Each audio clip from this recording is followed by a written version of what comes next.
Today is the fast of the 9th of Av. Actually, the 9th of Av was yesterday, Shabbat, but the fast is postponed to today, Sunday.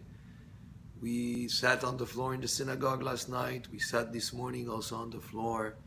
We read Megillat Echa, the scroll of Echa, the scroll of Lamentations, in a mournful type of tune. We also chanted the Kinot, which were poems written over the years and that cover many aspects that have to do with the spirit of the day, the themes of the day.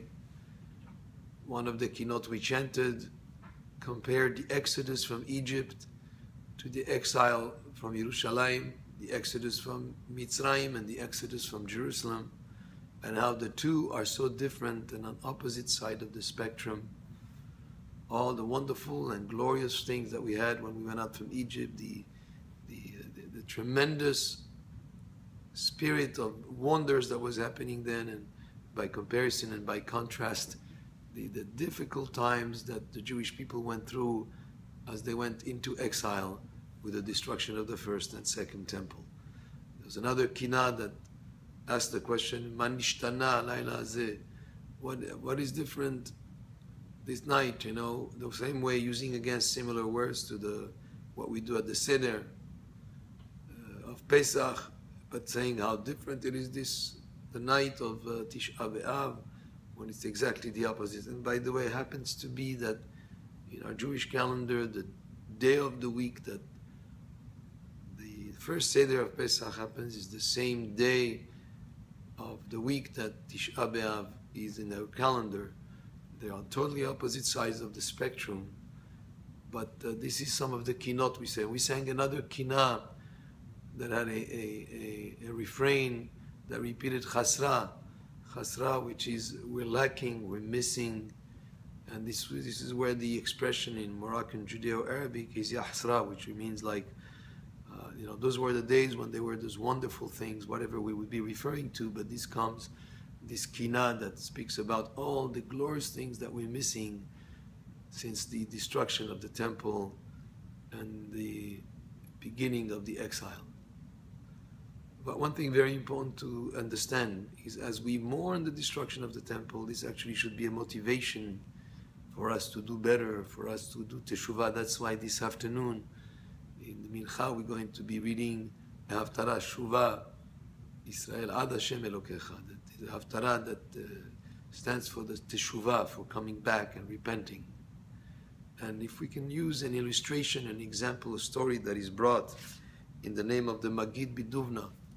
He says about a person, if a person lost a pouch with 100 gold coins, and he later finds another pouch, a different pouch with 200 gold coins, of course he would be happy, but he would still be somewhat feeling distraught over the fact that if he had his original 100, he would have now 300 gold coins.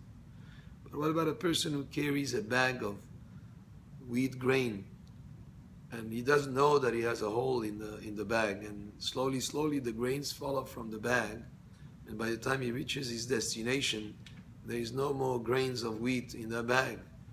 Of course he's going to be sad.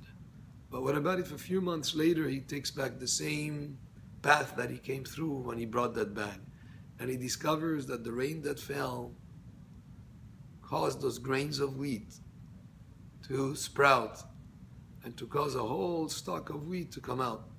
And now instead of the original bag that he had, he has a lot more wheat that grew from those grains that fell. Of course, he would be happy and satisfied.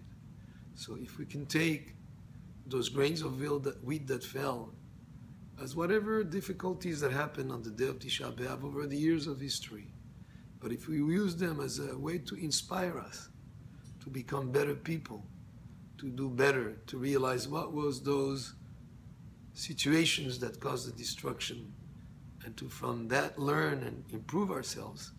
And if this day of Tisha B'Av bring us to, as we will chant this afternoon, the Haftarah of Shuvah Israel, that Am Yisrael should do Teshuvah. If it brings us to Teshuvah, then of course we come even closer to Hashem. And that's why the next 7 Haftarot will be 7 Haftarot of Nechama, 7 Haftarot of consolations, as we're going to start a period starting late this afternoon and going into next Shabbat, Shabbat Nachamu, of weeks of consolation and coming closer and closer to Hashem, in the sense of the month of Elul is coming closer now, so that this period that we went through of 3 weeks of difficulty, 3 weeks of sadness, should be replaced now by 7 weeks of incredible coming closer to us, coming closer to Hashem, of weeks of teshuvah, weeks of inspiration, and that we learn from the lesson of the Churban to become better people. Baruch Adonai le'olam, Amen ve'amen.